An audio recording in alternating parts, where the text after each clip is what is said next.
Bottom line first, you can have the best ERP in the world, but if your coffee machine breaks, the whole transformation collapses. Welcome to Process Fragility, starring caffeine withdrawal.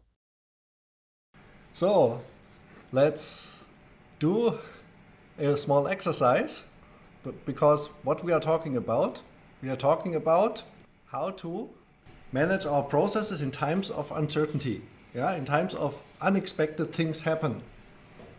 So, let us try to model this grabbing of coffee, actually. So here we go. New process. I'm in Signavio. I hope you can read this. Morning coffee. I'll make it a little bit bigger. Morning coffee. So that's Frank. He's trying to get his morning coffee. Start. Entering the office on the end. Jumping over to the live stream. Okay, so what do we have? First, Frank, open the office door with key on mobile. No? Who is going to do this? This is doing Frank. So, because I have a special key here, it's all electronic and wonderful. So then, as you can see, the process model appears in the bottom. That's quick model from Signavio. Many people like this.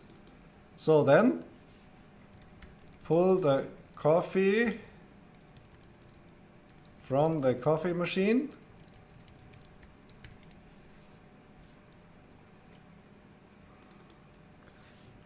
Move to the live stream office.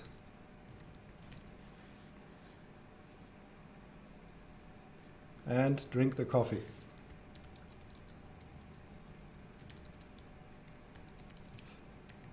So now we have 4 activities in a row, as we can see here, down. Wonderful.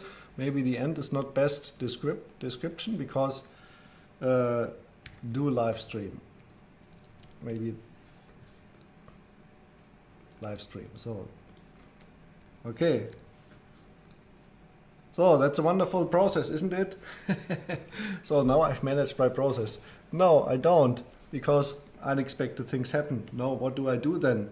If unexpected things happen, I cannot just have this. Then I must do some alternatives.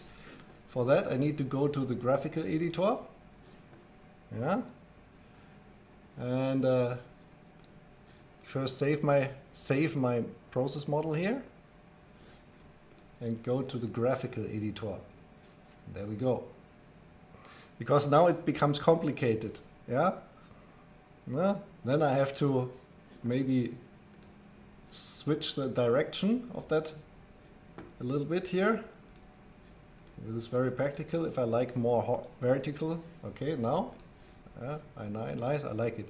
Now I open the door with a key on mobile.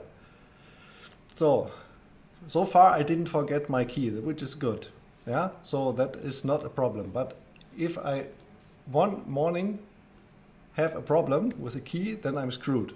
Okay, I'll not model this. I just model coffee machine is not ready. So what do I do then? Make it a little bit space here. Space. I need space. So. And then what do I do? If the coffee machine is not ready, then I have to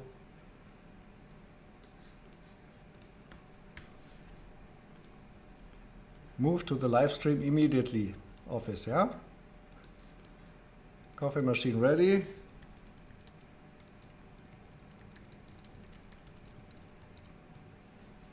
Question mark? Yes. No. Okay. Now I've covered this special event. But what if my presentation is not ready? I have another problem. So then I might make another. That one. So what's going on here? And exclusive gateway, presentation ready.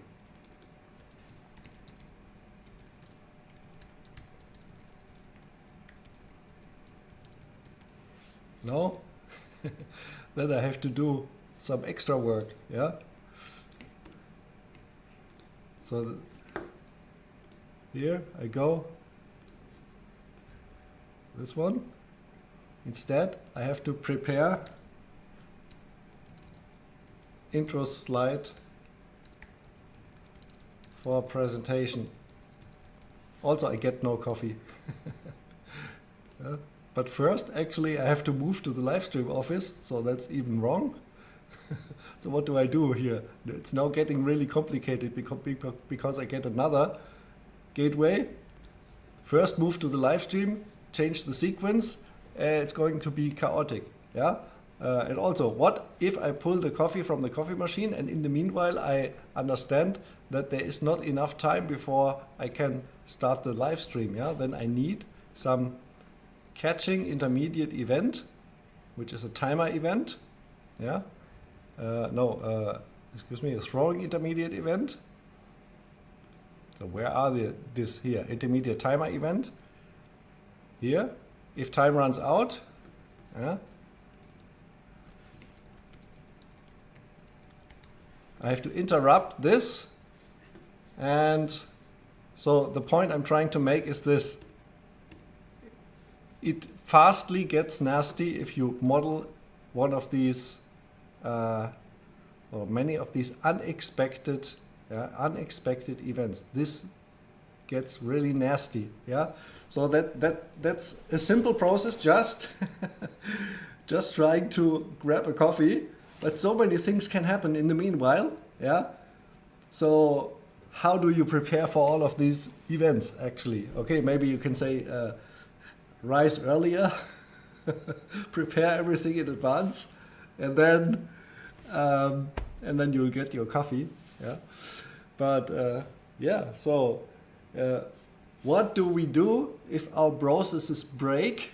Yeah. If our processes break because we have unexpected events, and we have a lot of unexpected events, I must say. Yeah. So we have just some weeks ago I made the live stream about tariffs from the US. Yeah. And this is not like over. Yeah. Okay. Now they are doing deals and so on and so on. But how does this influence our supply chain? How does this influence our margins? How does this influence our business model even? Yeah. What if you have, for example, critical materials that just imagine about the raw materials. How about lithium and cobalt? Yeah. Cobalt is, I think, 80% from Congo, I believe, and the rest from China, and the minimum rest from Russia. And cobalt is needed in all of EVs, electrical vehicles, and all that stuff, batteries and lithium. What about lithium? Yeah. What if geopolitical escalates? Yeah, with lithium. That's going to be fun. Yeah, just imagine. Yeah, and no, that will break. That will break our supply chains. So I'm not saying this will happen. It may happen. I hope not. Yeah. So, but at least the threat is there. Or think about Taiwan. Yeah, Taiwan is the source of all of our, mainly all of our chips. Yeah, NVIDIA wouldn't exist without Taiwan because NVIDIA doesn't produce the chips. They come from Taiwan, Taiwan Semiconductor. Yeah, and so AI would be screwed if there would be some problem with Taiwan and so on and so on. So how do we react to these geopolitical supply chain shocks? Yeah, I mean, looking back, we have our share of shocks. Yeah, but looking forward, of course, we don't know which shocks really materialize. Yeah, we don't know, and that's why it is so difficult. Yeah, to make a process. Yeah, for that. Look, even here, this process only comes from experience. Yeah. So could I have thought of all of these cases in advance? Maybe difficult. Yeah, because I live the process. Then it becomes more like for unexpected cases. So how do we handle these unexpected cases in a changing world? So think about it. Why design for resilience when you can also ignore reality and make hopium your antidote to future tariff shocks?